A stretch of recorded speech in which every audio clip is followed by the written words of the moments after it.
Hey guys, Rachele here with Amethyst Ascension. If you are new here, welcome. And if you are returning, thank you so much for joining me again. So I am doing a hashtag. This was started by Mags Black. It is my top 5 sharpshooters. So let's just get started. Whoops, sorry. All right. So one of my very first decks that was so it just like clicked with me. It's like so easy for me to easily in a pinch just know what the cards mean. I have such a connection with this deck. It's probably the first deck that I really had like a really strong connection with, and it is the Everyday Witch by Deborah Blake and Elizabeth Elba. And oh my gosh, this one just like came at the right time in my life, and it just started really making tarot click for me, where I didn't have to really keep on like second guessing it or you know, check the book, double check what I thought it would mean. It was just like you lay something down and it was like instantly, ah, okay, I get it. I see what you're laying down. I'm picking up what you're laying down kind of thing. So that was my first one. These are not really in any particular order, actually. They're just, and the book is really good in this as well. This is Llewellyn, right? Yeah. Yes, Llewellyn. I thought so. So then another one that is a real easy sharpshooter for me is the Light Sears. I'm not saying that I cannot get profound readings from these. I absolutely can. It's just my connection to these decks is so, it's just so easy. It's like not really, there's like no effort there in understanding what these mean. And this deck really started making me look at things in the tarot differently. It started helping me to start taking on some of my own meanings on certain cards, because I just looked at them through different eyes, the eyes of the creator, the way that, you know, she's seen it. Then I just absolutely love Chris Ann. This is by Chris Ann, by the way. This is the Hay House version, but I do have the indie as well. I just didn't, well, it's probably already down here somewhere. But yeah, this deck, I love the artwork. It's definitely more modern, more boho. It's just effortless, easy, beautiful. I love that in the book, and actually this was actually the first deck also with the indie version, because the indie version deck is so much better, I think, than the mass-produced version.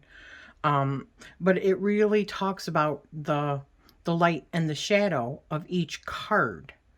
And it started clicking with me because I don't necessarily read in reverse, but I do use the shadow of the cards. It depends on where it falls and what type of, because I use a lot of spreads, you know, what type of question it's asking for me to know whether or not I should be applying, you know, some of the shadow aspects of the card or the upright light version of the card. So this was just beautiful.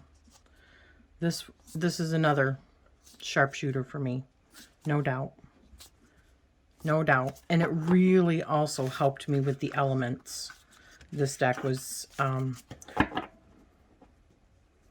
really good deck for me to start understanding, really, because of the artwork and the book, how the elements play themselves out. And really how they can, you know, there's not a fine line.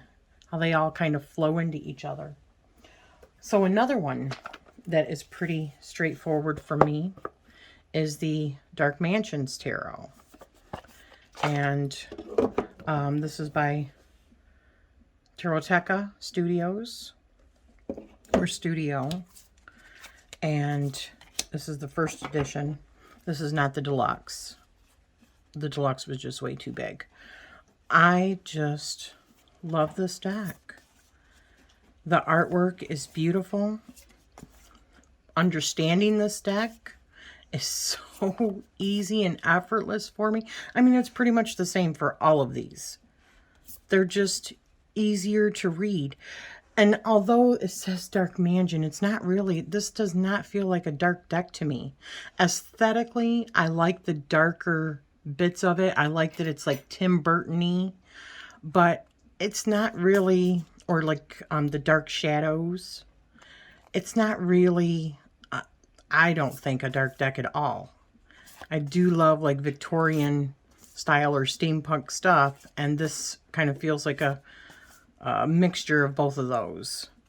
So yeah, this one's really easy for me to also just get it. I mean, in a pinch, if I really want to know. And it doesn't really come with oops, sorry, it doesn't really come with a guidebook, but you really don't need it.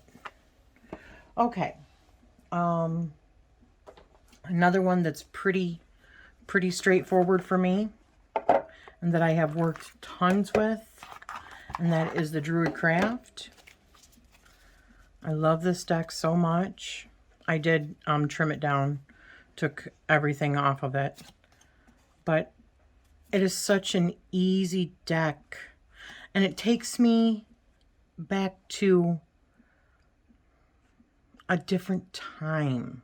Maybe that's why, you know, it's so easy for me to read it, because that's the kind of stuff that I love. I was just talking about this in my previous video. I love time periods. So the kind of movies that I love to watch, or even books that I love to read, are based on different times. Modern day isn't always so friggin' fascinating to me. It's where we came from. It's like the bones of different civilizations that are just so exciting to me. And this fulfills that. This definitely feels like Druid times, right? Celtic. It's just, yeah.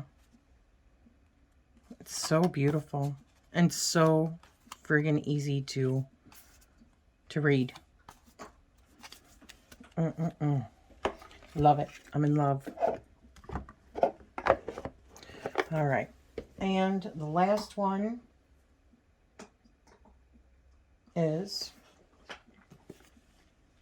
Tarot of the She.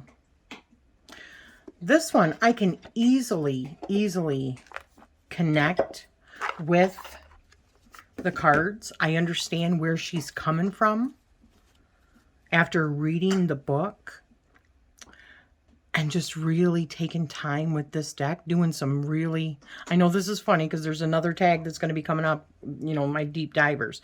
This almost could fall into both categories because it is just so fascinating, but the artwork and the keywords that she uses, and even how she names the different suits, just makes sense to me. And I can easily understand this for a quick read if I need to. However, one of the beautiful things about this particular deck is if you want to go deeper, you can easily go friggin' deeper. I mean, much deeper. It's an easy read for me, but when I also want to pull out the book, which for this particular deck, I do pull out the book a lot because I love that all of the minor arcana, she has created poems. So, all right, so we're looking at the Warrior 7, a hero's challenge. So let's see what it says for the Warrior 7, just so you see how this deck is. How the book is, I mean. A hero stands against the odds, her flaming sword raised to the gods. And when they hear her battle cry, the sorry cowards will surely fly. Keywords: nobility, fighting a worthy cause, battling, stubbornness, and strength. Warrior 7. Isn't that friggin' excellent? I have done readings with this particular deck, and the colors, don't get me even started on the colors. The colors, the artwork is just, it speaks to me. It's just so gorgeous. But it's in a different kind of, like if you were looking at a different world. Not even just a different time, but a different world. Like, it's the Fae realm. It's the she, right? So it makes me think of like Middle Earth and stuff like that. But I will do a reading with these, and then I will pull out my card or my the book for it, and actually try to read all of them, the poems, you know, really close, or I'll even write them down so that I can read the whole thing, and it tells the whole story in the poem. It's just beautiful. I love this deck so much. So yeah, that was my top 5 sharpshooters. This tag was started by Mags Black. I will be putting a link to her channel down below in the description. I hope you have enjoyed this. Thank you so much for joining me, and I am sending you love always.